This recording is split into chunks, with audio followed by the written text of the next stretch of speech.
Assalamualaikum warahmatullahi wabarakatuh dan selamat pagi. Hari ini kita berjumpa kembali untuk belajar matematika di kelas 7 SMPN 1 Samarinda. Di materi hari ini yaitu kita masih membahas di bab 4 tentang persamaan dan pertidaksamaan linear satu variabel pada pertemuan kedua. Nah, pada pertemuan pertama kemarin kalian sudah mempelajari tentang konsep-konsep dari persamaan linear variabel, menentukan bentuk dari persamaan linear satu variabel dan sebagainya. Nah, di pertemuan kedua kali ini kita akan membahas tentang penyelesaian persamaan linear satu variabel dalam bentuk pecahan. Kalau di pertemuan sebelumnya kalian sudah bisa menentukan penyelesaian dari persamaan linear satu variabel dalam bentuk AX ditambah B sama dengan C. Nah, sekarang kita akan masuk ke dalam bentuk yang pecahan. Nah, dalam menentukan penyelesaian persamaan linear satu variabel bentuk pecahan, caranya hampir sama dengan menyelesaikan operasi pecahan bentuk aljabar. Nah, jadi kalau kalian sudah bisa memahami dasarnya tentang konsep pecahan bentuk aljabar, tentu pada penyelesaian persamaan linear satu variabel yang dalam bentuk pecahan itu tidak akan kesulitan. Nah, untuk lebih memudahkan menentukan penyelesaiannya, kita dapat mengalihkan kedua ruas dengan KPK dari penyebut pada masing-masing ruas. Nah, jadi kan ada ruas yang sebelah kiri dan ada yang ruas sebelah kanan. Nah, kalau dua-duanya pecahan, kalau kedua ruas itu pecahan, kita lihat penyebutnya. Nah, misalnya penyebutnya 2 dan 3. Nah, KPK dari 2 dan 3 itu berapa? Fungsinya apa? Kita mencari KPK itu untuk menghilangkan bentuk pecahannya dan mengubah menjadi bentuk biasa. Jadi, untuk lebih memudahkan itu ya, kemudian kita menyelesaikan persamaan linear satu variabel yang diperoleh. Nah, untuk lebih memahami cara menentukan penyelesaian persamaan linear satu variabel bentuk pecahan, perhatikan contoh berikut ini. Nah, di sini ada contoh pertama. Tentukanlah penyelesaian dari persamaan 1/5x dikurang 2 sama dengan x dikurang 1/2 jika x adalah bilangan rasional. Nah, maksudnya bilangan rasional itu apa? Ini. Nah, bilangan rasional itu adalah bilangan yang bisa dibentuk dalam bentuk A per B. Nah, ini adalah bilangan rasional. Nah, contohnya seperti 1/5 ini. 1/5 ini adalah bilangan rasional. Penyelesaian. Nah, kita gambarkan dulu, kita tuliskan dulu soalnya seperti biasa. 1/5x dikurang 2 sama dengan x dikurang 1/2. Nah, seperti yang saya jelaskan di slide sebelumnya, kita tentukan KPK dari masing-masing penyebut.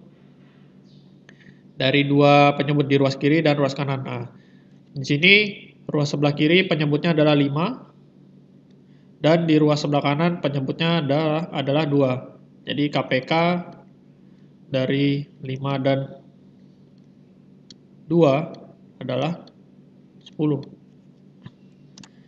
Nah, KPK dari kedua ruas itu adalah 10. Jadi kedua ruas kita kalikan 10 agar bentuk pecahannya hilang.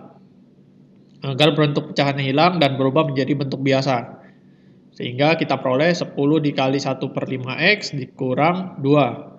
Jadi 10 dikali 1/5x, 10 dikali negatif 2. Kemudian yang di sebelahnya, nah yang di sebelahnya ini sedikit berbeda bentuknya dengan yang di ruas sebelah kiri. Kenapa saya bilang berbeda? Kalau di ruas sebelah kiri, itu variabel x-nya yang punya bilangan pecahan atau koefisiennya pecahan. Sedangkan yang suku berikutnya, yaitu konstanta, dia berbentuk bilangan bulat, bukan bilangan pecahan. Sedangkan yang di sebelah kanan, itu aslinya adalah x/2 dikurang 1/2. Jadi dua sukunya merupakan bilangan pecahan, merupakan dalam bentuk A per B. Nah, jadi hasilnya adalah seperti ini. 2x dikurang 20 sama dengan 5x dikurang 5 dikali x dikurang 1. Nah, kenapa 10-nya berubah jadi 2? Karena 10-nya bisa kita sederhanakan seperti ini. 10 kita bagi dengan 2, hasilnya adalah 5, seperti itu. Tapi tidak semua bentuk bisa kalian seperti itu menghitungnya. Kalau misalnya ada dua suku itu dalam bentuk pecahan, maka bisa kalian langsung sederhanakan 10 dengan 2-nya. Tetapi kalau bentuk yang ruas sebelah kiri itu yang punya pecahan hanya yang variabel X, konstantanya adalah bilangan bulat. Jadi kalian kalikan masing-masing sukunya seperti itu, menggunakan sifat distributif.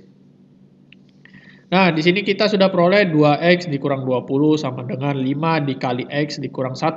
Berarti kita operasikan dulu yang 5 dikali x dikali negatif 1. Maka hasilnya adalah 5x dikurang 5. Yang ini ya.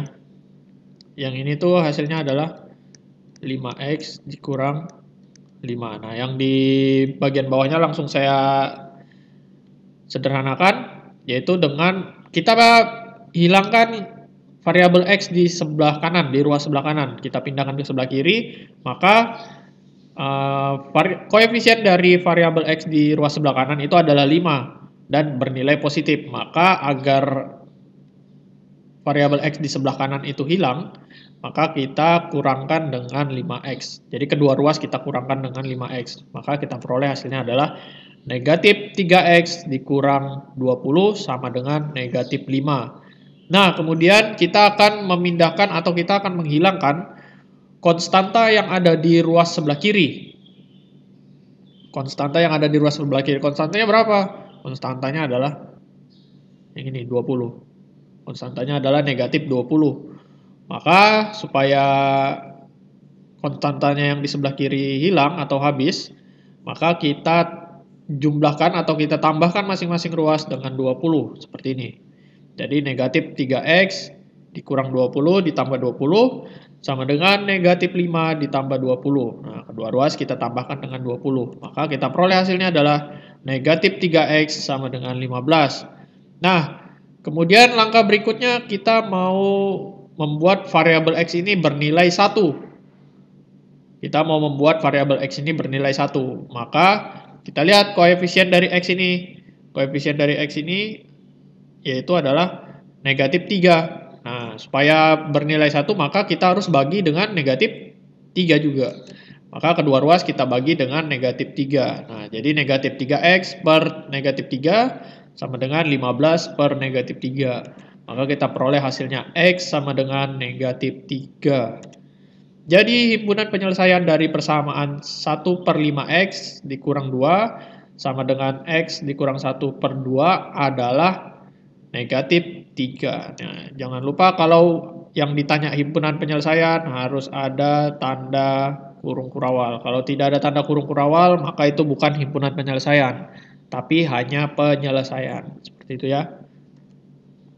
Contoh berikutnya.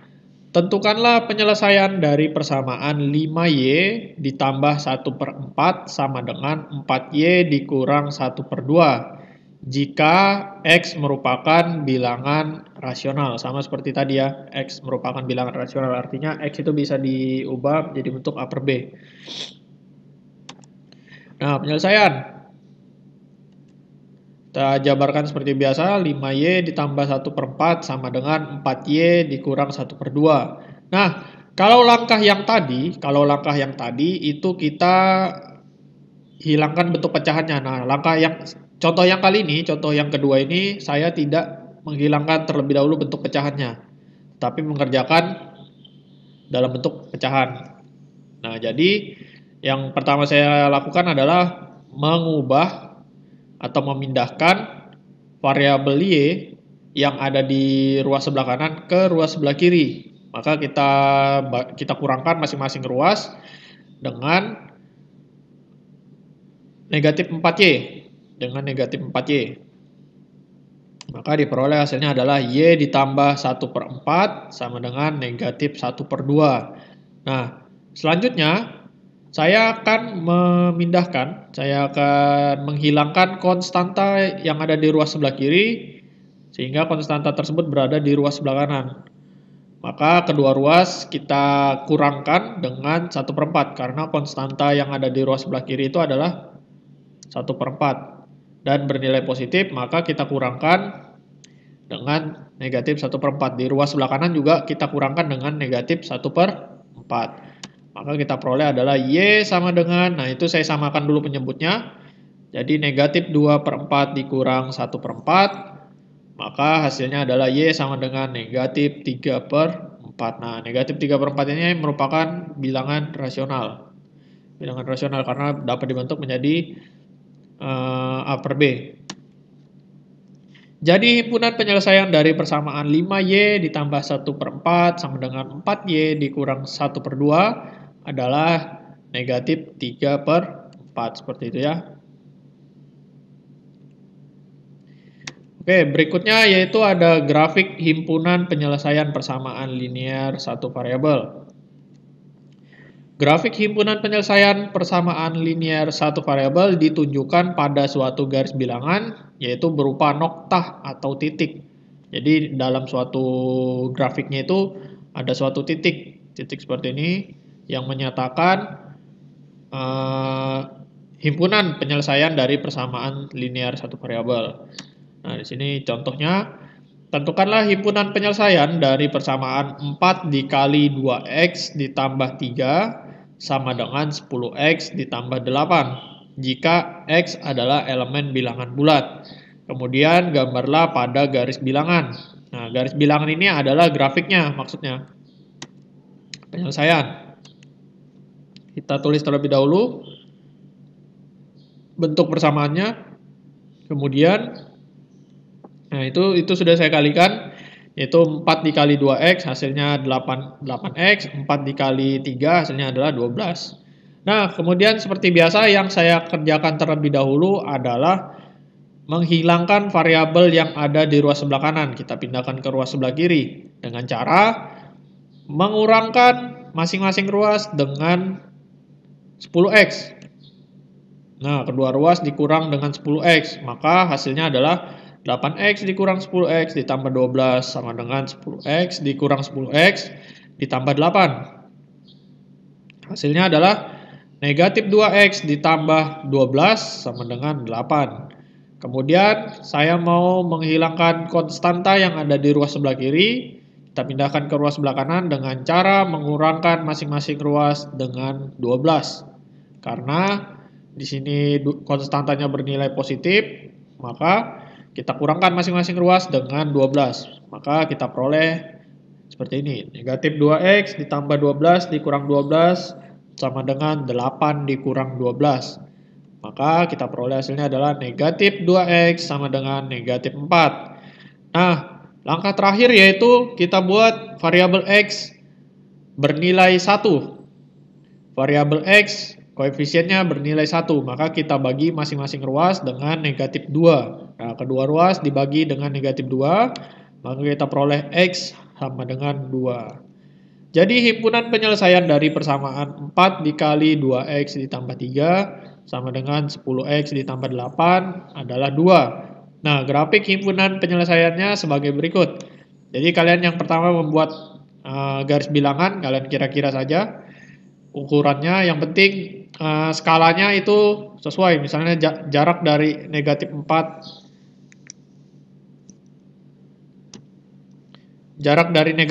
ke negatif 3 itu misalnya 1 cm ya, kalian harus buat setiap bilangannya adalah 1 cm jaraknya.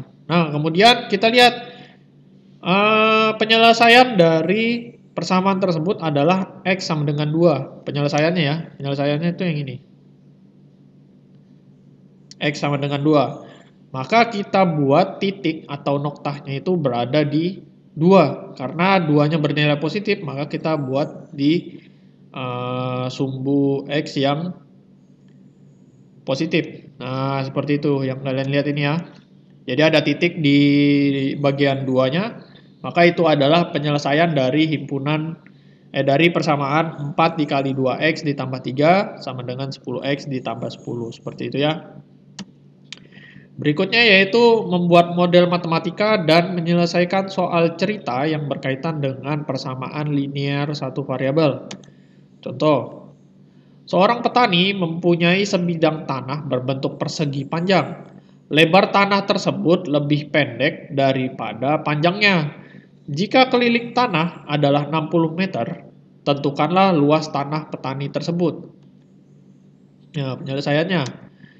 Kita misalkan panjang tanahnya itu adalah X. Maka lebarnya adalah X dikurang 6. Kenapa X dikurang 6? Karena di sini kalian bisa lihat di soalnya.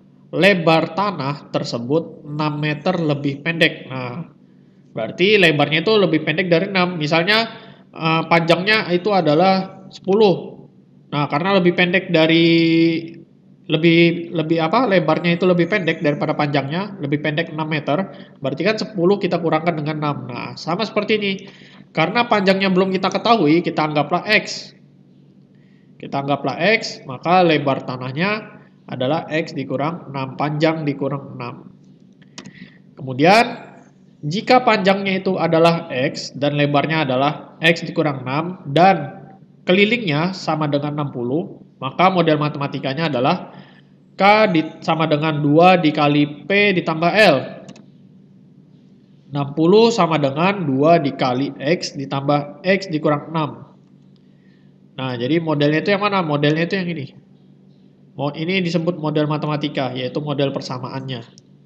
Nah, kalau kita gambarkan dalam bentuk persegi panjang seperti ini. Panjangnya itu adalah X, yang ini.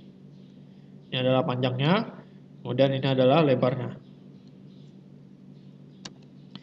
Nah, sebelum menentukan luas, terlebih dahulu kita tentukan penyelesaian dari persamaan model matematika di atas sebagai berikut. Nah, jadi sebelum kita menentukan luasnya berapa, maka kita harus cari terlebih dahulu nilai X yang memenuhi. Maka kita peroleh seperti ini. 60 sama dengan 2 dikali X ditambah X dikurang 6. Maka kita peroleh 60 sama dengan 2 dikali 2X dikurang 6. Maka kita selesaikan dulu bentuk aljabarnya. Maka kita peroleh 60 sama dengan 4X dikurang 12. Nah, kalau yang ini saya mau pindahkan konstanta yang ada di ruas sebelah kanan ke ruas sebelah kiri. Dengan cara menjumlahkan masing-masing ruas dengan 12. Nah, seperti ini ya, kedua ruas ditambah dengan 12. Maka kita peroleh hasilnya adalah 72 sama dengan 4X. Nah, kemudian saya mau membuat koefisien dari variabel X itu bernilai 1. Maka kita bagi masing-masing ruas dengan 4. Nah, kedua ruas dibagi dengan 4. Maka kita peroleh hasilnya adalah 18 sama dengan X. Atau X sama dengan 18. Nah, jadi kita dapat nih nilai X-nya. Nilai X-nya adalah 18. Nah, kita substitusi nilai X sama dengan 18 pada panjang dan lebar persegi panjang. Sehingga luas kebun adalah, nah ini ya ingat, luas dari persegi panjang itu adalah panjang kali lebar. Bukan 2 kali panjang ditambah lebar. Maka kita peroleh dari panjang dan lebar yang sudah diketahui yaitu X dikali X dikurang 6. Nah, kita ganti nilai X menjadi 18. Maka kita peroleh 18 dikali 18 dikurang 6. Nah, 18 dikurang 6 itu hasilnya adalah 12. Maka kita peroleh 18 dikali 12. Hasilnya adalah 216. Jadi luas tanah petani tersebut adalah 216 meter persegi. Nah, ini adalah hasil akhir yang kita cari, yaitu luas dari tanah petani tersebut. Luasnya adalah 216 meter persegi, seperti itu ya. Jadi kalau ada soal cerita, kalian baca baik-baik, kalian teliti baik-baik bentuk soalnya seperti apa, kalian lihat apa saja yang diketahui, kemudian tentukan model matematikanya dan tentukan juga penyelesaiannya. Penyelesaiannya yang mana? Penyelesaiannya yang ini. 18 sama dengan X atau X sama dengan 18, seperti itu ya. Kemudian di contoh kelima, Pak Amir pergi ke supermarket untuk membeli buah apel dan buah semangka. Pak Amir membeli 8 buah apel dan 2 buah semangka. Kemudian membayar di kasir dengan harga Rp78.000. Jika harga satu buah semangka adalah Rp15.000, tentukanlah model matematikanya harga satu buah apel. Penyelesaian. Nah, yang pertama kita tentukan dulu model matematikanya. Misalkan harga satu buah, ini maksudnya satu buah semangka ya. Satu buah semangka sama dengan X. Nah, karena harga satu buah semangka itu sama dengan 15.000, bukan semangka ini, salah. Ini adalah apel. Nah, karena harga satu buah semangka itu sama dengan 15.000, maka diperoleh model matematikanya adalah 8X ditambah 30.000 sama dengan 78.000. Nah, itu adalah model matematikanya. Nah, sekarang untuk menentukan harga satu apel, maka kita tentukan penyelesaian dari persamaan 8X ditambah 30.000 sama dengan 78.000. Sehingga diperoleh 8X ditambah 30.000 sama dengan 78.000. Kemudian kita hilangkan konstanta yang ada di ruas sebelah kiri dengan cara mengurangkan masing-masing ruas dengan 30.000. Maka kita peroleh hasilnya adalah 8X sama dengan 48.000. Kemudian saya mau membuat koefisien dari variabel X itu bernilai 1. Maka kita bagi masing-masing ruas dengan 8. Maka diperoleh hasilnya X sama dengan 6.000. Seperti itu ya. Jadi harga satu buah apel itu adalah Rp6.000. Seperti itu ya untuk contoh yang kelima. Nah, di sini saya akan membahas sedikit tentang konsep pertidaksamaan linear satu variabel. Yang pertama yaitu pengertian ketidaksamaan. Nah, ketika di sekolah dasar, tentu kalian pernah membaca serta melihat tanda seperti yang ada di slide. Ini ada yang tanda arah panah ke kiri, ada yang ke kanan, kemudian ada yang ke kiri, ada garisnya di bawah, dan seterusnya. Nah, sekarang kalian perhatikan kalimat berikut ini. 3 kurang dari 5 itu ditulis 3 dikurang 5. Kemudian 8 lebih dari 4 itu ditulis 8. Ada garis panah ke kanan, 4. Seperti itu. Kemudian X tidak lebih dari 9. Ditulis X, nah itu ada garis ke kiri, ada garis di bawahnya, kemudian ada 9. Nah, kalimat-kalimat di atas itu disebut sebagai kalimat yang ketidaksamaan atau sebagai ketidaksamaan. Secara umum, bentuk ketidaksamaan, suatu ketidaksamaan itu selalu ditandai dengan salah satu tanda hubung seperti berikut. Nah, yang garis ke kiri, yang arah panah ke kiri, atau yang bentuknya miring ke kiri itu untuk menyatakan kurang dari. Yang ini ya. Ini adalah kurang dari. Kemudian kalau lawannya yang ke kanan itu adalah lebih dari. Ingat, kurang dari, lebih dari. Nah, kalau ada garisnya di bawah, itu untuk menyatakan kurang dari atau sama dengan. Kurang dari atau sama dengan, atau tidak lebih dari. Nah, maksudnya apa? Kalau ada yang garis ada garis di bawahnya seperti yang kalimat yang bagian C, X kurang dari atau sama dengan 9. Artinya nilai X ini harus kurang dari 9 atau nilai X ini boleh sama dengan 9. Jadi ada dua kemungkinan seperti itu. Atau tidak lebih dari. Jadi seperti itu ya. Nah, berarti kalau lawannya yang ke arah kanan berarti adalah lebih dari atau sama dengan. Atau tidak kurang dari. Tidak kurang dari. Berarti dia paling kecil adalah bilangan tersebut. Misalnya seperti X lebih dari atau sama dengan 2. Nah, berarti adalah X itu adalah nilai terkecilnya adalah 2. Karena dia lebih dari berarti bisa saja 3, bisa saja 4, dan seterusnya. Seperti itu. Nah, kemudian ada tanda sama dengan. Ada tanda sama dengan tapi ada garisnya. Ada tanda sama dengan kemudian ada garisnya. Itu menyatakan tidak sama dengan atau bernilai berbeda. Seperti misalnya 3 dan 5. 3 dan 5 itu tidak sama dengan. Kenapa? Berbeda nilainya. 5 lebih besar dan 3 lebih kecil, seperti itu ya.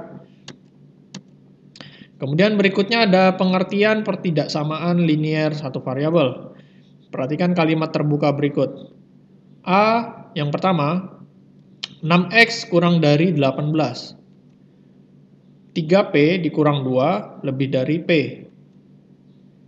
P ditambah 2 kurang dari atau sama dengan 5. Kemudian yang berikutnya 3X dikurang 1 lebih dari atau sama dengan 2X ditambah 4. Jadi di sini ada 4 kalimat terbuka yang dihubungkan dengan tanda ketidaksamaan dan berbeda-beda tandanya.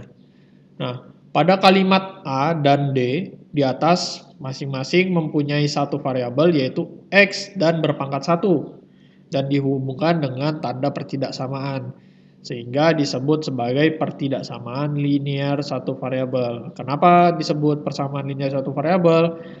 Karena dalam kalimat tersebut memuat satu buah variabel kemudian dihubungkan dengan tanda pertidaksamaan yang ini. Nah, ini adalah tanda pertidaksamaannya. Ini. Dan juga pangkat dari variabel tersebut adalah berpangkat 1. Nah, yang B dan C juga sama, mempunyai variabel yaitu P dan berpangkat 1 dan dihubungkan dengan tanda pertidaksamaan sehingga disebut sebagai pertidaksamaan linier satu variabel. Nah, jadi pertidaksamaan linier satu variabel adalah suatu kalimat yang dihubungkan dengan tanda pertidaksamaan dan memiliki satu variabel berpangkat 1 seperti itu ya. Nah, jadi ini adalah sebagian pembahasan tentang pertidaksamaan linier satu variabel dan untuk menentukan penyelesaiannya kita akan bahas di pertemuan berikutnya. Untuk pertemuan hari ini saya rasa cukup. Jika ada pertanyaan silakan bertanya di grup WhatsApp seperti biasa ya. Terima kasih atas perhatiannya. Saya akhiri. Assalamualaikum warahmatullahi wabarakatuh.